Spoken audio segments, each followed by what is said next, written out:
Vous aimez lire Vanity Fair? Maintenant, écoutez-le. Chaque mois, découvrez les meilleurs articles dans votre appli Audible.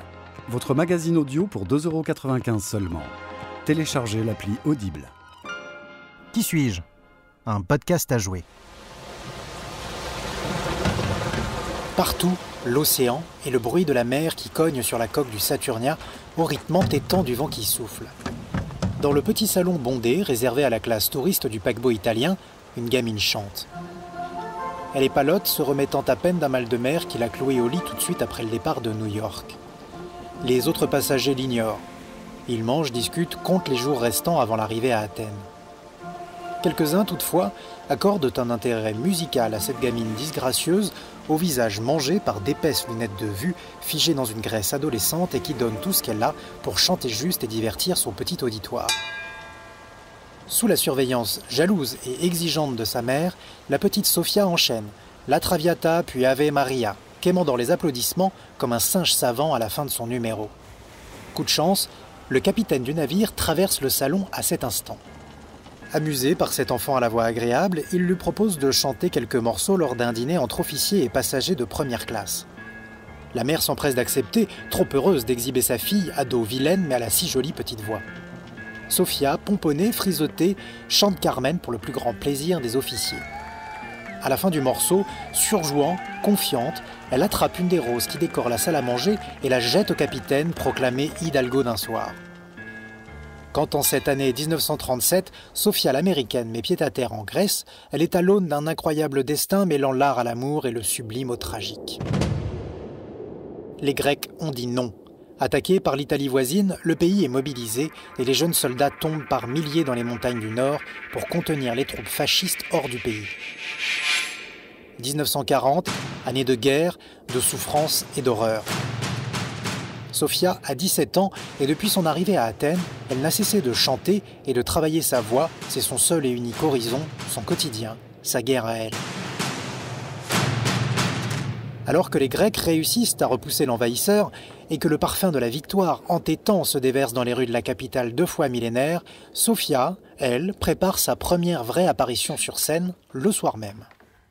C'est dans cette atmosphère fiévreuse qu'elle brûlera les planches, sérieuse comme une adulte, intense comme seules les jeunes femmes et les jeunes hommes peuvent l'être quand il s'agit de bien faire.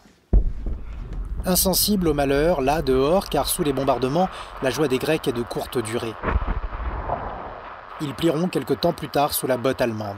Et Sofia, toujours soumise à une mère avide de reconnaissance, sera exhibée dans les salons de la petite bourgeoisie collaborationniste grecque, les officiers italiens lui offrant des sucreries en échange d'une chanson. Sa voix déjà faisant la joie de son auditoire qui ne cessera d'aller en grandissant. Bientôt, elle sera connue comme la Divina. Dans le port de Monte-Carlo, l'agitation règne autour du Christina O. Le yacht, ostensiblement amarré à la meilleure place, dépasse en splendeur tous les autres bateaux. Au milieu de ce mois de juillet 1959, sous le soleil méditerranéen qui écrase de lumière les crins monégasques, c'est un casting hollywoodien qui embarque dans le palace flottant pour une croisière dans les îles grecques. On voit passer Sir Winston Churchill et son épouse, le patron de Fiat, la famille Grimaldi, et bientôt arrive Sofia, accompagnée de son mari. Transformée, la gamine mal dans sa peau est maintenant une des chanteuses les plus célèbres de la planète, et depuis qu'elle a perdu plus de 30 kilos, elle est aussi une icône de la mode et du bon goût, faisant régulièrement la une de magazines prestigieux. S'ils sont tous réunis, c'est à l'invitation d'Aristote Socrate Onassis, homme d'affaires sulfureux ayant fait fortune dans le tabac et devenu milliardaire grâce au commerce maritime. Ce grec d'origine est un fiefé forban, un pirate capitaliste qui court après la fortune et les femmes qu'il collectionne comme des trophées. Aristote s'est entiché de Sofia. Lui, le plus grand armateur du monde, ne peut qu'être inspiré à l'idée de la séduire, elle, la plus grande chanteuse de la planète, et cette croisière doit lui permettre d'arriver à ses fins. L'été est resplendissant, et la beauté des îles mêlée au confort du bord aide la troupe de célébrités à se laisser gagner par la torpeur de la croisière. Sofia est sur un petit nuage. Elle, la superstar mondiale, la divina qui déplace les foules, est au fond restée une petite fille. Certes, elle s'est mariée, mais l'homme de 30 ans, son aîné qu'elle a épousé, est plus un agent, un avocat et un comptable qu'un amant fougueux, prompt à animer son quotidien.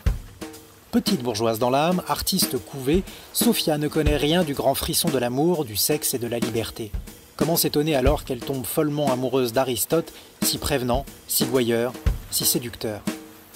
Vivre à ses côtés serait pour Sophia le sel qui manque à sa vie. Quand le soir venu, au son du ressac, au milieu des plus belles criques du golfe de Corinthe, autour d'une table débordant de mets luxueux et de vins millésimés, Sir Winston Churchill raconte ses souvenirs de guerre, radotant un peu, Sophia n'a Dieu que pour Aristote, qui lui rend ses regards appuyés.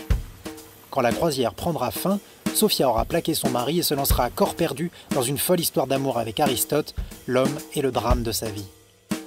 Heureusement que j'ai des nerfs, sinon... Vous vous imaginez, si je suis sur scène sans nerfs du tout, alors vous direz « Oh, qu'elle est moche !» Sophia est l'égale en célébrité des Marilyn Monroe et des Elizabeth Taylor. Elle est la dernière véritable icône de l'opéra, art déclinant qui a cédé la place au cinéma dans la course au glamour. Dernière grande diva de l'histoire, son personnage a suscité une véritable adoration, tant sa vie est une grande tragédie. Alors, qui est Sophia ?